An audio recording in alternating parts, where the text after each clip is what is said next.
Hey everybody, it's your boy SergDragon. Welcome back to another edition of the Heavens Monsters podcast. With me always is Terrence, aka T-Money. If you smell what the lion is cooking. Alright, so today we're going to cover Raw and SmackDown on, forgot the date. What was it?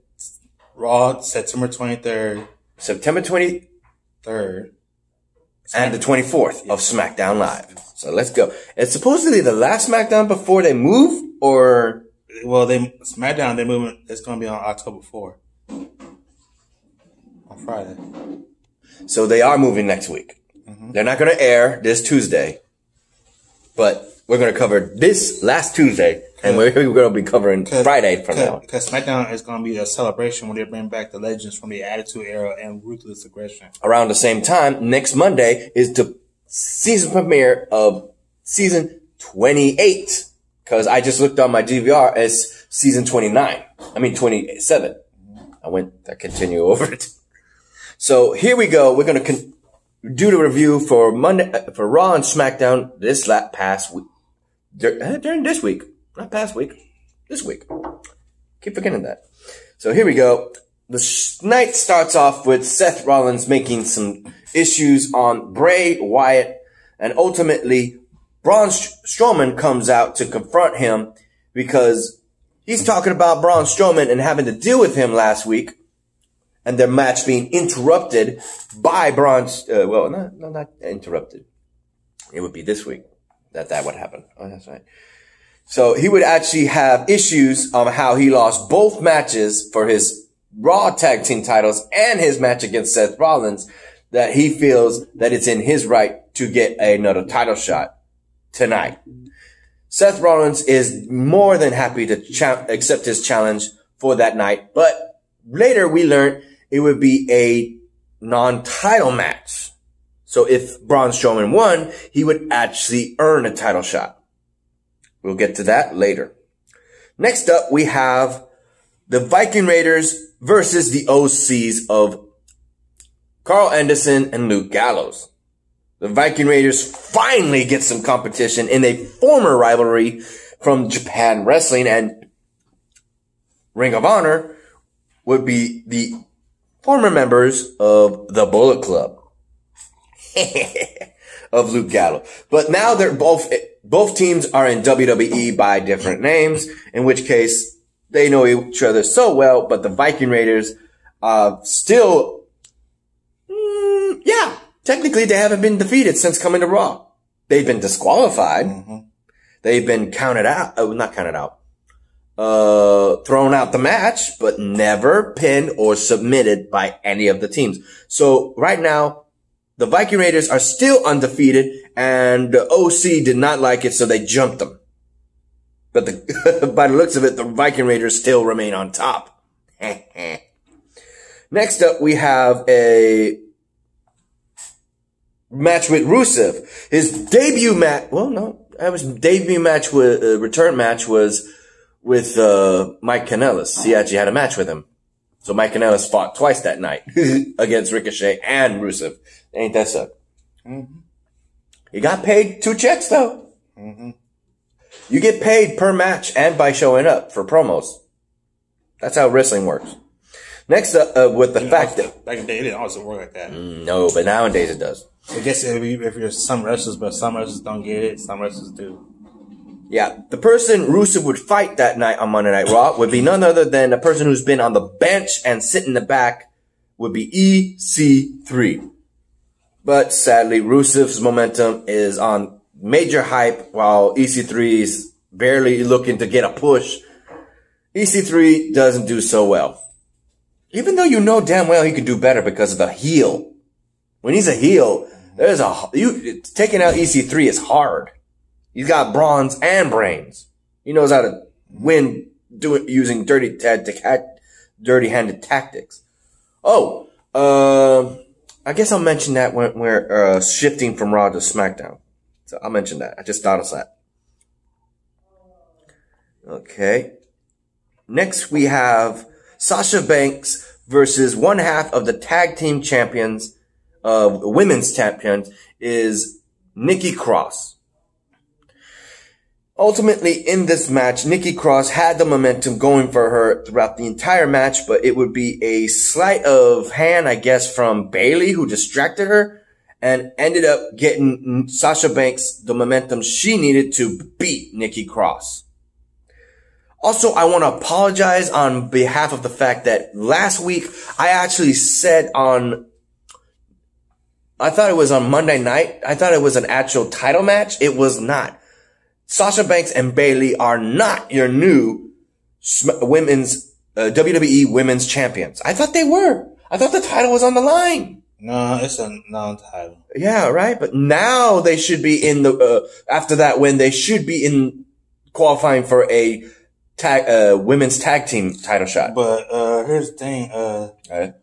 Sasha Banks doesn't want to do that anymore. She wants to be on her own. And yet she's teaming up with Bayley. Yeah, that's just not. She's talking about she wants to be a singles champion, not as a tag team champion anymore. Yeah, I'd be down for anything. Because like, it was something that she really wanted to do. Oh. Well, she defeated Nikki Cross with the Banks statement. But next Monday, she'll go up against Alexa Bliss. Mm-hmm. Next, we have a match that, in my opinion, was a sour note. My favorite from SmackDown, she's from SmackDown. Ember Moon would go up against Lacey Evans, and Lacey Evans actually defeats Ember Moon. Despite the fact that even in this photo, you see that Ember Moon had it going for her throughout the entire match. It would be because of the fact that Lacey Evans uses some dirty-handed tactics to get in the woman's right that knocked out. Are we blurry?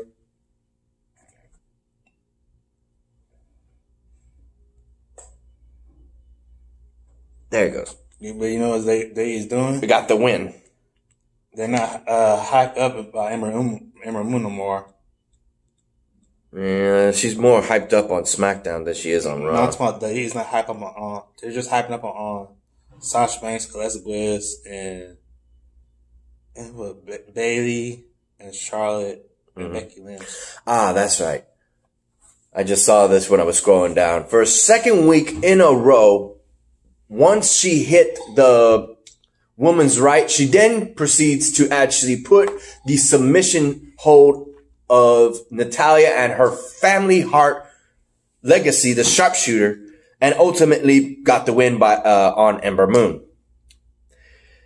Natalya would be asked, how do you feel knowing that Lacey Evans has won 2 of her matches using her submission hold? She then replies to saying that imitation is a form of flattery. Next up, we would have a run-in into the ring with R-Truth and Carmella trying to dodge and weave male superstars trying to get their hands on the 24/7 title that R-Truth at the time was carrying. Carmella would then tell everybody to hold up and actually tell R-Truth that she can't do this no more.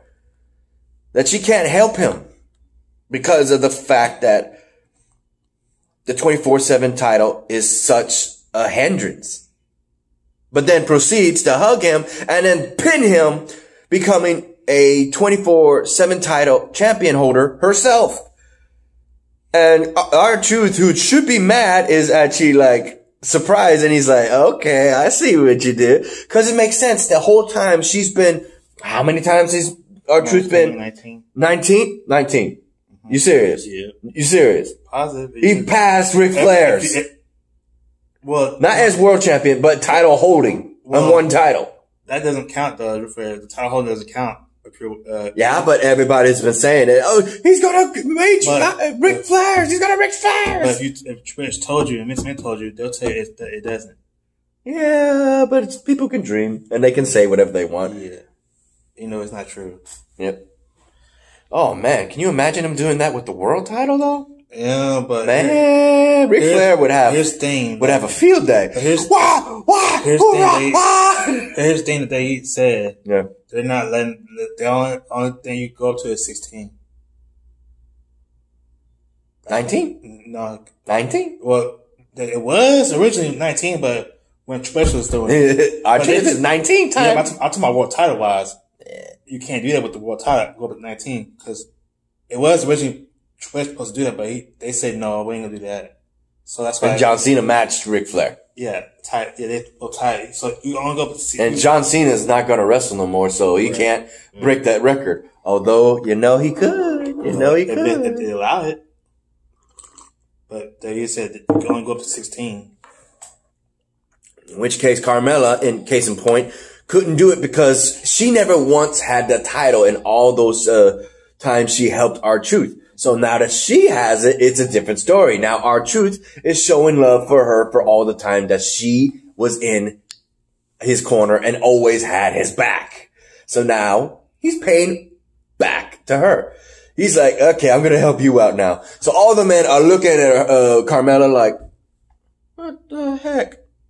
But as soon as she's all happy knowing that the men are not going to jump her, here comes the women of Raw. And they're like, oh, now she's got it. Go, go, go, go, go.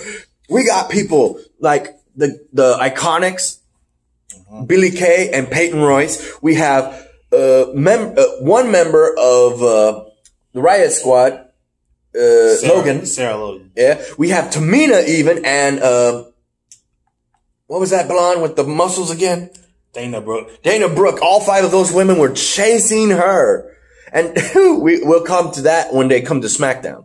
Ooh, that's fun. Or you can say the title. It's fun. Which Tamina is in the back. That Tamina was chasing her. She was. You know, it was Tamina because of her leather jacket. Yeah, but here's the thing. That's not the big hair. Here's the thing with that. Yeah. That doesn't know anything to do with her. They don't know what to do with her. So they said because of her repeated injuries. Yeah. So that's the only thing she can do. Yep. Next up, we would have Chad Gable against King Corbin. And ultimately, because King Corbin was rocking a new look, he had that black and gold look, but it's more black than gold. But you know, Sheamus did something like that too, with the whole design, crown, and the robe. Yeah, his was more Catholic. I mean, Celtic, thank you. I was about to say that. It, like, Baron Corbin looks like an evil king from medieval times. Yeah, he was looking like Game of Thrones. They were saying Game of Thrones references. And the Lord of the Rings, too. Chad Gable wearing the golden tights was saying that he was damn it, I forgot the character's name. Golden Hand, basically. Lannister. Jamie Lannister. There you go. Jamie Lannister. I had to say Lannister to get the name. But thanks to the fact that Corbin used the scepter, ended in disqualification for Chad Gable to win. And King Corbin would just beat the living hell out of Chad in defiance. Here's his look.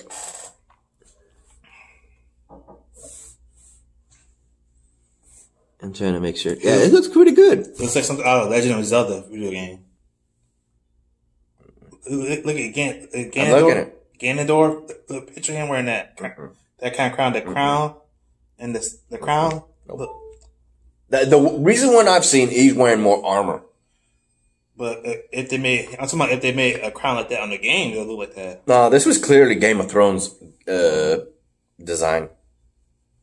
I look at it, the fur gives away. A lot of times, Game of Thrones love their fur coats. Everybody sees the fur coat and is like, Game of Thrones! This is not Game of Thrones, it's Empire! And do you see a crown in my head? King Arthur wore with Thomas, he wore a fur coat. Yeah. That's what the thing back then, because it was cold as fuck. Yeah. Next we have,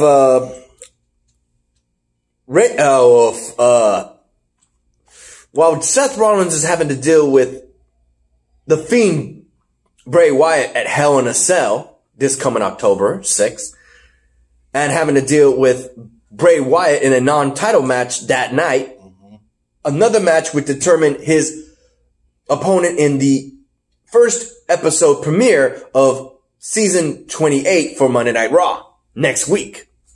Ultimately, it would be chosen by these competitors. It would be one, AJ Styles, the WWE United States Championship, USA title. the Intercontinental Champion Shinsuke Nakamura, one half of the Raw Tag Team Champions Robert Roode, Ricochet, and Rey Mysterio. Yeah. You know, you can also call Shinsuke Nakamura title the IC title as well. I like calling it Intercontinental. I like doing that. Yeah. Trying to get my tongue to say that. I'll say if it helps, the way say it better, your tongue get all twisted on. Practice. Yeah. In which case, I'm trying to remember. Everybody except Ricochet eliminated somebody. Ricochet was sadly the first to be eliminated by AJ Styles, if I'm correct. Then AJ Styles was eliminated by Robert Roode. And then Shinsuke Nakamura, eliminated Bobby Roode. And then finally, the underdog of the story, always been an underdog, Rey Mysterio. Oh, he ain't an underdog no more, bro. I know, but considering his loss record and now getting that win record back up, Rey Mysterio would eliminate Shinsuke Nakamura to get the #1 contendership coming next week, this Monday night. Also, it kind of helped that he dedicated this match to his son. In which case, now he's going to go on. He even hugged his son backstage. I saw that. And did you see how he was doing up in the air like this? Uh-huh. He was doing something in the air. You know, he was, Eddie. Yeah. Also, he was rocking Silver Cross blue mask with orange highlights and fur. I'm thinking, who the hell had that gimmick? The Rey Mysterio? Yeah, I'm like, who the hell had blue and orange? Nobody. He always right. He always fought different colors. There's always a gimmick to some people. Like with Alexa Bliss and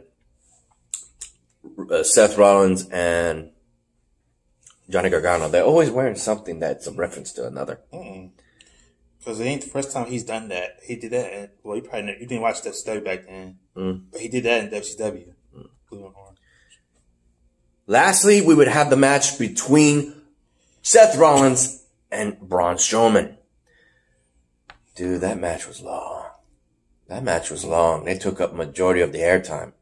And when it looked like Braun Strowman had the one up because Seth Rollins tripped up on the third suicide dive, he would slam Seth Rollins in the mat and it looked like he was about to slam him for a running power slam, his finisher, in which he has put so many people away. We would see the ominous noise, hear the ominous noise, see the lights go out, and knew what that meant. That somebody didn't want a third player to come into Hell in a Cell. The Fiend made an appearance and already had his glove in the mouth of the monster among men, Braun Strowman, and had him down on the mat. He would then crawl to Seth Rollins, and Seth Rollins is like, no! Ah! But you know what's going to happen? Braun Strowman's going to say something about the Fiend. Actually, that's what's funny. Braun Strowman was already getting up. Fiend, realizing that, turned around and they locked eyes, and you automatically knew Braun Strowman was about to jump him. But damn, the freaking Bray Wyatt jumped him. He went higher, and everybody in the audience lost their mind, and you could hear some of the deep voiced, I don't know if they were white or black, but you could hear them saying, damn! Oh my God, damn, bro! You could hear them screaming because they didn't think nobody could jump Braun Strowman like that. And he had it for a second time, had the mandible claw. But here's the thing. And he made Braun Strowman pass out. But here's the thing they doesn't tell you because they want to keep that a secret. They try to make Braun Strowman they want to make him a little weaker. Like they want to push the hell out of the Fiend is what they're doing. No, I'm saying like, you know how he was all, like unstoppable, like that didn't hurt him or anything. That's the idea. They don't want to put him in the title picture for too long. No, I'm talking about like that spot goes to Brock Lesnar. Yeah. They're trying to make him like he was like unstoppable, like he was strong, like he could feel nothing, feel no pain. That's what they did for Brock Lesnar back then. And now they changed up where they want to make him look a little weaker. Well, apparently his Achilles heel is in his mouth. Yeah. They want to make That sucks. They want to make Braun Strowman a little weaker. Like he can get beat up. That's what they want. Yeah. Seth Rollins had to curse stomp him 4 times with a pedigree, hit his head 5 times. Yeah. So go ahead and look up SmackDown. And while you do that, a shout out to our boys of the Heaven Monsters podcast. We got Xavier Hill, Mike Henry, Andre Mitchell. A link to their YouTube pages will be in the descriptions down below, as always. And a shout out to our birthday boy, Renee. And another shout out to Pharaoh, Chris Petrie, and Delvin. As I was saying, I wanted to mention, what you want to say? I was going to say, Chris Petrie, I'm coming for you. Call me Kofi Hater. I'm coming for you, Chris Petrie.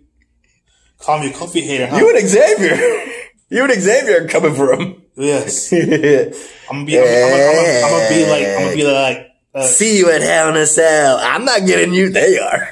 They're gonna tickle you. They're gonna get you. They're gonna poke and poke. Okay. I'm gonna be like The Rock on you. No, you're not.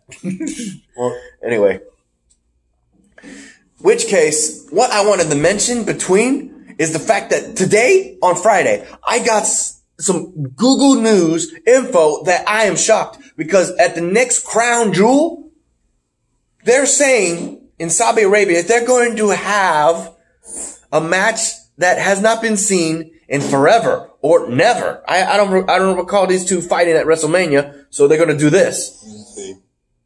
It's going to be The Undertaker, theorized. I have no proof if this is really going to happen. They're going to have The Undertaker fight Hulk Hogan. No, that's not fake. Hulk Hogan can't wrestle no more, bro. Cause his that's what they're saying. They're thinking they're setting that up. Nah, cause it's not true. It's just a rumor. Cause his bad leg. That's what I'm tripping, because I'm like, they can't do that. Nah, Hulk Hogan can't wrestle no more, man. And The Undertaker, you're wearing out The Undertaker. Cause Hulk Hogan has Hulk Hogan. I love The Undertaker. I love to see him wrestle, but I've seen how he's wrestling, and he's slowing down. That's not good. Yeah. Undertaker don't understand why he's they doing do some stamina training. But here's the Undertaker said. Yeah. He doesn't understand why they keep bringing him to do that, though. He getting tired. They don't want the dead man to die. They don't want him to retire. He wants to he's saying that let me die. He wants to. Let me die. Here's what he said. Here's what he said, basically. Here's what he said. It's basically like that. Here's what he said. Why did they do this to me? I'm retired. I want to sit at home with my wife and kids. But yeah, right. And Hulk Hogan's probably wondering, why are you bringing me into this, man? What the hell? So go ahead. Well, it's not Undertaker, bro. But here's the thing. But they're advertised, but they don't say anything about Undertaker, Hulk Hogan and Undertaker wrestling each other. Oh, I saw it on Google News. So I'm going to send it to y'all guys in the group text. I need to look that up. But it says here, the Hall of Famers Hogan and Ric Flair are also advertised, and Undertaker is featured in official advertising. Yeah, we already heard that Hulk Hogan and Ric Flair are going to be on Monday Night Raw. With Ric Flair and the issues of WWE, has that been settled already? Not yet. He's still going to... He's going to be on fucking Raw! He's still going to sue him, though. I understand Charlotte Flair is still mad at him, but hey, Ric Flair can do what he wants. It's his name. Okay. So you got the SmackDown? You're still looking. Yeah. Okay. But I want to say this: if Hulk Hogan does come, if he does, I hope his leg is better. We also have news, because constantly with the episode of Straight Up Steve Austin with Fluffy Gabriel Iglesias, it's been talked and talked and talked. Huh? Gabriel Iglesias. I think Gabriel Iglesias. Gabriel Iglesias. There's a different ways of saying it. Okay. Gabriel Iglesias. But here's the thing. There's major talk that Stone Cold has one more run in him. They're actually thinking about doing it. Yeah. Well, I don't know. I don't know how. I would love it. I would love it. I would love to see that. Yeah, me too. But I don't know how that. I don't know who they're gonna put him up with. But here's the thing. I'm worried about his neck, though.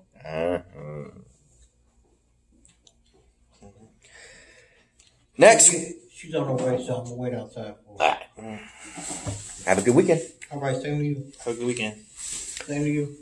Then we start with SmackDown. SmackDown, on the other hand, it was a one-on-one match between Eric Rowan and Daniel Bryan. And that match, I don't know how the hell they took up so much time. I'm literally looking at it and I'm like, it's already 20 minutes in. They're still fighting. That match was long. And ultimately, it would end by the hands of Eric Rowan defeating Daniel Bryan thanks to the outside interference of Luke Harper, who got sent flying over the freaking announcer tables and got up like it was nothing. And then after that, they just continuously start beating up Daniel Bryan until Roman Reigns come in to actually help him.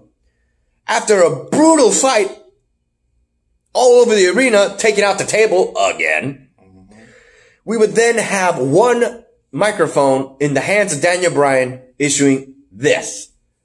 He talks to the fans and says, do you want to see me, Daniel Bryan, and Roman Reigns beat up these two assholes?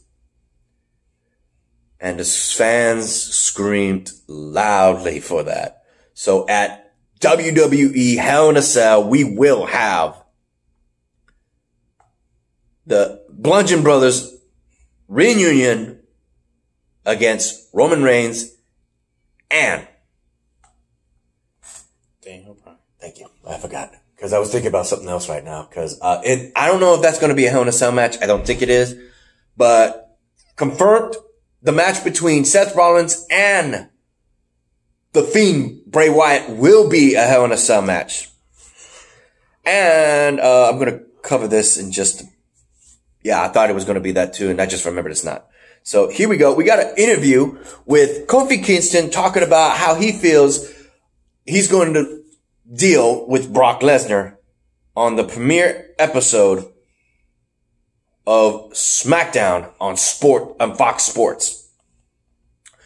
And he says that he knows he's beaten all these people before, all the people that were lined up after winning the title at WrestleMania.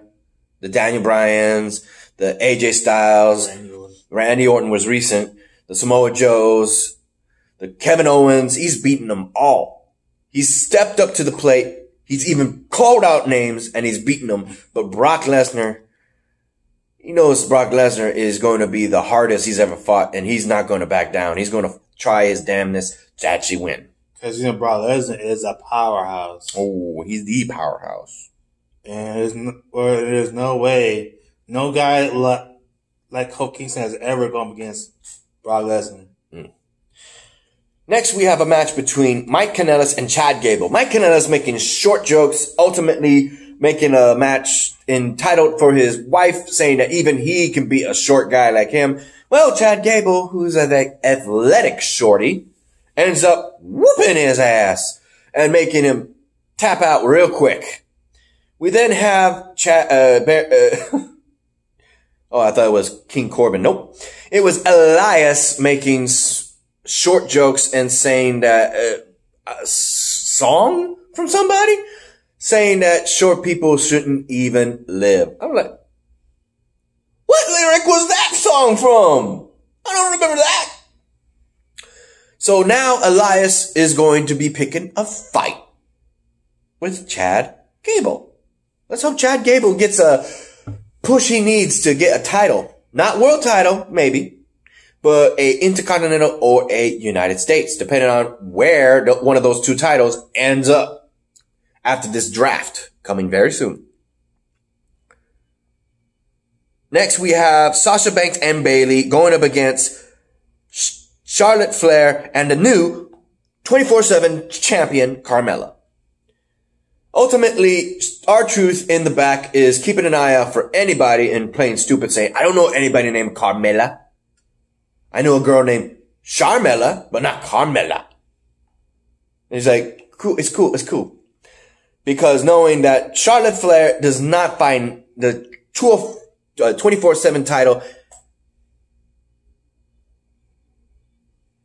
Okay. Oh, yeah, okay. I got a message, so I'm just reading it real quick.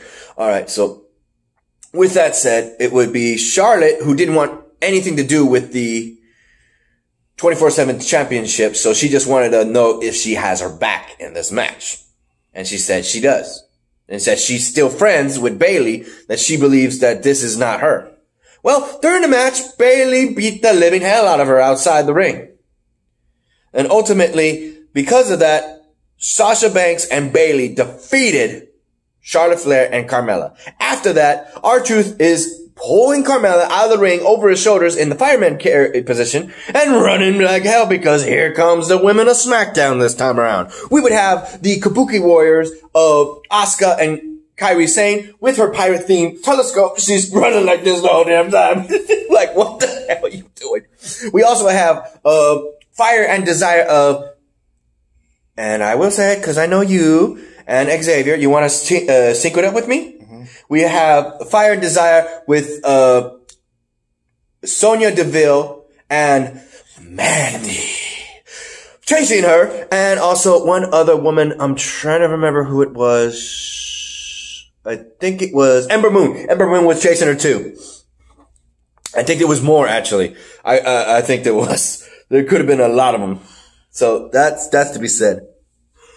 Next up, we would have Shinsuke Nakamura fighting, I want to say Mustafa Ali, but it's just Ali. So after last week, it was just not even a match because he got assaulted before the bell rang. So it was not even a match. So this time around, Ali would end up fighting Shinsuke Nakamura in an official match. But thanks to the interference and taunting of Sami Zayn getting ahead of Ali and distracting him, once he ran around the whole ring and got back in the ring, Shinsuke Nakamura welcomed him in the ring with a King Sasha Shining Wizard knee, ultimately getting the win. And footnote to Ali standing tall as the Intercontinental Champion once again. I remember because like Ali, that Mustafa Ali, no more. Because if you looked at his video on Titantron, it says Ali. Next, we have the New Day in a tag team match with the B Team, ultimately trying to put themselves back in the SmackDown title picture against the Revival, who have not defended their title since they got them. They talk about being representing the tag team and they don't defend it.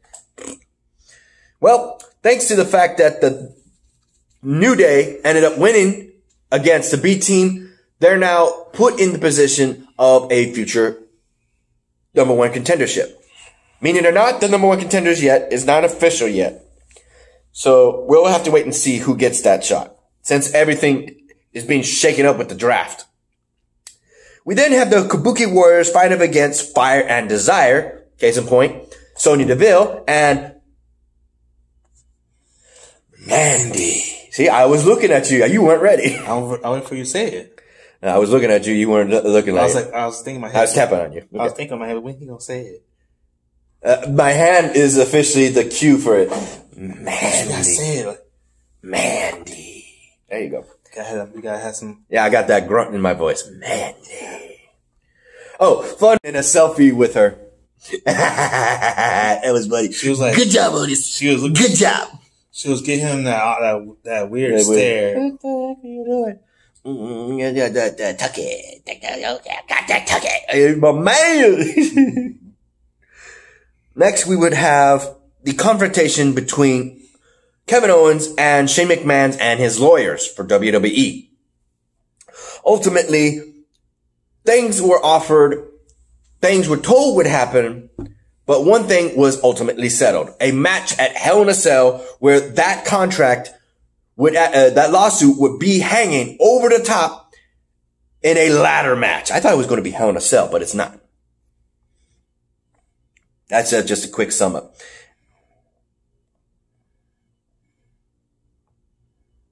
And that would be it. So with that said, ladies and gentlemen, I hope you liked this video. Any final thoughts? I'm saying anyway. I hope Kofi Kingston loses the title against Brock Lesnar. Because Brock Lesnar is one dangerous dude. And Kofi hater. I'm saying that for Chris Petrie. Kofi hater. I'm gonna poke the bear. Because Chris Petrie, you better pray, because everyone knows that Brock Lesnar is one dangerous dude. I'm gonna love it if Kofi beats him. Let's I don't put it past it. Let's pray. Let's just pray if he does. Because Brock Lesnar is no dude to be messed with. Yeah, I know. Because he's beating guys Kofi Kingston size. Yeah. All right. So with that said, my ride's already here. I imagine they want to go home, so we might just go ahead and do 205 Live and NXT and a 2-part episode of Impact Wrestling next Monday. So with that said, ladies and gentlemen, you like this video, give it a thumbs up. You didn't, give it a thumbs down. Hit that subscribe button, like the content, and hit that notification bell right here for the next Heaven Monsters podcast. I'm SergDragon. This is T-Money, and we'll see you in the next video. Peace out. Bye.